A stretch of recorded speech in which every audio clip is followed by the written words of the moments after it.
Hi అండి, నేను మీ Uma. Welcome back to YouSquare channel. ఈరోజు వీడియోలో మష్రూమ్ దమ్ బిర్యానీ ఎలా చేసుకోవాలో చూపించబోతున్నా. చాలా ఈజీగా చేసుకోవచ్చండి. వెజిటేరియన్స్ మీకోసమే ఈ రెసిపీ చాలా ఈజీగా చేసుకోవచ్చు. అలాగే నాన్ వెజ్ తిన్న వాళ్ళు వారాల పూట గట్ట తిన్నారు వాళ్ళు కూడా ఈ రెసిపీ ట్రై చేసి చూడండి. చాలా బాగుంటుంది. మీరు non veg chicken biryani, mutton biryani తింటే ఎలా ఫీల్ అవుతారో సేమ్ అదే ఫీల్ వస్తుందండి ఈ బిర్యానీ తిన్నప్పుడు.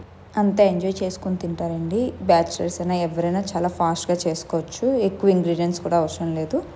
ముందుగా మందటి గిన్నె పెట్టుకోండి. అది కళాయి అయినా ఏదైనా పర్వాలేదు. అది పెట్టుకున్నాక 4 టేబుల్ స్పూన్లు ఆయిల్, అలాగే 1 టేబుల్ స్పూన్ నెయ్యి వేసుకొని కొద్దిగా హీట్ ఎక్కనివ్వండి. హీట్ అయినాక 2 ఉల్లిపాయలు సన్నగా తరుక్కొని వేసుకోండి. స్లైసెస్ లాగా ఇలాగ వేసుకున్న ఉల్లిపాయలు మంచిగా వేగాలండి. గోల్డెన్ బ్రౌన్ వచ్చే వరకు మధ్య మధ్యలో కలుపుతూ ఉండండి. లేకపోతే ఒక పక్క వేగితే ఇంకో పక్క వేగో, అలాగే మాడిపోయే ఛాన్సెస్ కూడా ఉంటాయండి. మంచిగా అలా మిక్స్ చేసుకొని ఉండండి. ఇలాగ వేగుతున్న ఉల్లిపాయల్లో కొద్దిగా సపరేట్గా తీసుకోండి. మనం లాస్ట్లో పైన గార్నిష్ చేసుకోవడానికి బాగుంటాయి.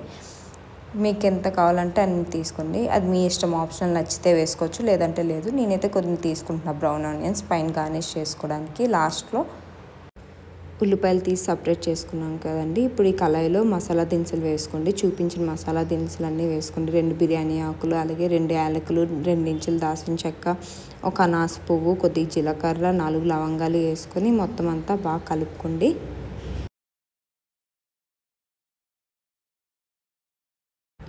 అలాగే 2 పచ్చిమిర్చిని తీసుకొని ముక్కలు కోసుకొని వేసుకున్నానండి. అలాగే 2 టమాటాలు తీసుకొని గుండగా తరుక్కొని వేసుకున్న. టమాటాలు కాసేపు మగ్గాలండి. మొత్తం కలిసి టమాటాలు మెత్తగా మగ్గితే గ్రేవీలా బాగా వస్తుందండి. ఈ టమాటాలు కలుపుతుండండి. ఇప్పుడు ఒక పిడుగుడు కొత్తిమీర, అలాగే పిడుగుడు పుదీనా వేసుకోండి. మీరు పుదీనా కొద్దిగా ఎక్కువ వేసుకుంటే మంచి ఫ్లేవర్ వస్తుందండి దమ్ బిర్యానీకి. ఒకవేళ మీకు పుదీనా ఫ్లేవర్ నచ్చదు అంటే మీరు తగ్గించుకున్నా పర్వాలేదు. బట్ పుదీనా ఎక్కువ వేసుకుంటే టేస్ట్ బాగుంటుంది. ఫ్లేవర్ కూడా చాలా మంచిగా వస్తుందండి. మీకు రెస్టారెంట్లో వచ్చే ఫ్లేవర్ వస్తుందండి. ఈ పుదీనా కొత్తిమీర వేసుకొని మొత్తం అంతా బాగా కలుపుకోండి.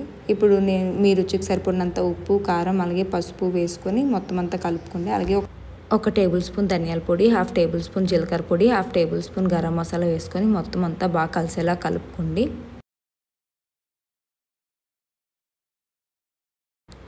ఈ మసాలాలన్నీ కాసేపు ఫ్రై చేసుకోండి చాలు. ఆ తర్వాత 1 టేబుల్ స్పూన్ అల్లం వెల్లుల్లి పేస్ట్ వేసుకొని ఆ పచ్చివాసన పోయే వరకు ఫ్రై చేసుకోండి.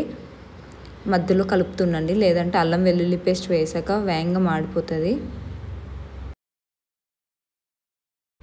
అల్లం వెల్లుల్లి పేస్ట్ వేసాక ఒక 1 మినిట్, 1.5 మినిట్ ఫ్రై అయితే సరిపోతుందండి. ఇంకెక్కువసేపు ఏం ఫ్రై అవ్వక్కర్లేదు. తర్వాత ఒక 1/2 కప్ పెరుగు తీసుకొని వేసుకోండి. ఇది గ్రేవీ కోసం మనం వేసుకుంటున్నామండి. మనం ఎటువంటి ఉల్లిపాయ కానీ టమాటా పేస్ట్ కానీ వేయట్లేదు కదండి. అందుకే పెరుగు, అలాగే 1/2 లెమన్ జ్యూస్ వేసుకోండి. చాలా ఎలాగ పెరుగు వేసుకున్నాం కాబట్టి 1/2 నిమ్మకాయ సరిపోతుంది. ఇప్పుడు ఈ 2 బాగా కలిసేలా కలుపుకోండి.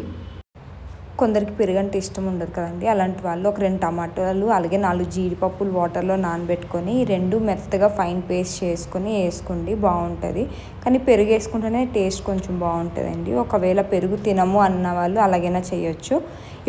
ఇప్పుడు చూడండి, ఆయిల్ సపరేట్ అవుతుంది కదా గ్రేవీ నుంచి. ఈ టైంలో మష్రూమ్ వేసుకోండి. నేను 200 గ్రామ్స్ మష్రూమ్ తీసుకొని మంచిగా క్లీన్ చేసుకొని కట్ చేసుకొని వేసుకుంటున్నానండి. మష్రూమ్ చాలా ఫాస్ట్గా కుక్ అయిపోతుంది. ఈ మష్రూమ్ అంతా మసాలాలు పట్టేలా మంచిగా కలుపుకోండి.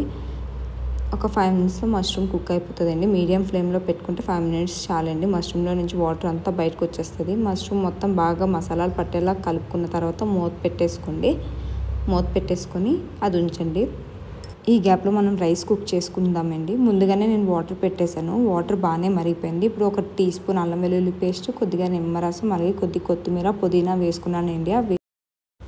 అలాగే నేను 2 గ్లాసులు రైస్ తీసుకున్నానండి. 250 గ్రామ్స్ వరకు తీసుకున్నాను. ఆ రైస్ని ఒక 1/2 అవర్ సోక్ చేసుకున్నానండి. బాస్మతి రైస్ని సోక్ చేసుకొని డ్రైన్ చేసుకొని ఈ వాటర్లో వేసుకుంటున్నానండి.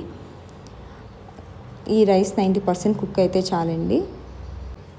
రైస్ 50% కుక్ అయింది అన్నప్పుడు 1 టేబుల్ స్పూన్ ఆయిల్, అలాగే ఒక 1.5 టేబుల్ స్పూన్ సాల్ట్ వేసుకోండి. సాల్ట్ కొద్దిగా ఎక్కువే వేసుకోవాలండి నార్మల్గా కన్నా. ఎందుకంటే ఇప్పుడు మనం ఎక్కువ ఎసరు పెట్టాం కదా, వాటర్ ఎక్కువ ఉంటుంది కాబట్టి. మనం టేస్ట్ చేస్తే ఇప్పుడు సముద్రం వాటర్ టేస్ట్ చేసినప్పుడు మనకి ఎంత ఉప్పుగా తగులుతుందో అంత ఉప్పుగా తగలాలండి.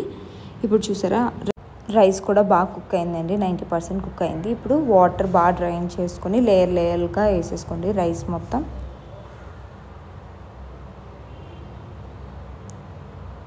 వాటర్ లేకుండా చూసుకోండి. రైస్ మొత్తం వేసుకున్నాక కొద్దిగా నెయ్యి వేసుకోండి. ఒక 1 టేబుల్ స్పూన్ నెయ్యి, అలాగే ఒక 1/2 టేబుల్ స్పూన్ గరం మసాలా, అలాగే 2 యాలకులు ఫ్రెష్ తీసుకొని మెత్తగా దంచుకొని వేసుకోండి. ఇలా వేసుకోవడం వల్ల మీకు రెస్టారెంట్లో తిన్న ఫ్లేవర్ వస్తుంది, ఆ స్మెల్ అవ్వచ్చు ఏదైనా, చాలా బాగుంటుందండి. ఇప్పుడు ముందుగా ఫ్రై చేసుకొని ఉంచుకున్నాం కదండి ఫ్రైడ్ ఆనియన్స్, అవి కూడా పైన వేసుకోండి. అలాగే కొద్దిగా కొత్తిమీర, పుదీనా, అలాగే 4 నుంచి 5 టేబుల్ స్పూన్లు గంజి మనం ముందుగా ఉంచాం కదండి అన్నం ఉడికించిన వాటర్, అది కూడా వేసుకోండి. ఇది ఎందుకు వేసుకుంటున్నామంటే కిందన మాడిపోకుండా ఉంటుందండి. ఆ తర్వాత మూత పెట్టేసుకుని ఏదైనా ఒక బరువుది పైన పెట్టుకోండి. నేనైతే ఇప్పుడు ఉడికించుకున్నా కదండి, అది రైస్ వాటర్ ఉంది కదా, అది బరువుగానే ఉంటుంది కాబట్టి అది పెట్టుకున్నానండి దమ్కి. మీ దగ్గర ఒకవేళ ప్యాన్ ఉంటే ఈ ప్యాన్ మీద ఇవన్నీ పెట్టుకోండి, అలాగైతే మాడిపోకుండా ఛాన్సెస్ చాలా తక్కువ ఉంటాయి. ఒకవేళ మీ దగ్గర లేకపోయినా పర్వాలేదండి, లో ఫ్లేమ్లో పెట్టుకొని ఒక 15 మినిట్స్ కుక్ చేసుకుంటే, కరెక్ట్గా 15 మినిట్స్ కుక్ చేసుకుంటే మన సాఫ్టీగా యమ్మీగా ఉన్న మష్రూమ్ దమ్ బిర్యానీ రెడీ అండి. చాలా సాఫ్ట్గా ఉంటుంది, చాలా బాగుంటుందండి. ఒకవేళ ప్యాన్ పెట్టుకుంటే ఒక 10 మినిట్స్లో కుక్ అయిపోతుందండి, మీడియం ఫ్లేమ్లో పెట్టుకుంటే. కానీ జాగ్రత్తగా చూసుకోండి. స్టవ్ ఆపేసిన వెంటనే మూత తీసేయొద్దండి, ఒక 10 మినిట్స్ వరకు అలానే ఉంచండి. 10 మినిట్స్ తర్వాత మూత తీసుకొని ఒక సైడ్ నుంచి కలుపుకొని సర్వ్ చేసుకోండి. అంతేనండి, మన మష్రూమ్ దమ్ బిర్యానీ రెడీ అండి. చాలా ఈజీగా చేసుకోవచ్చు, చాలా బాగుంటుందండి. టేస్ట్ కూడా రెస్టారెంట్ స్టైల్లోనే ఉంటుంది. మీకు కనుక వీడియో నచ్చినట్టయితే please do like, share and subscribe to our channel అండి ప్లీజ్. Thank you.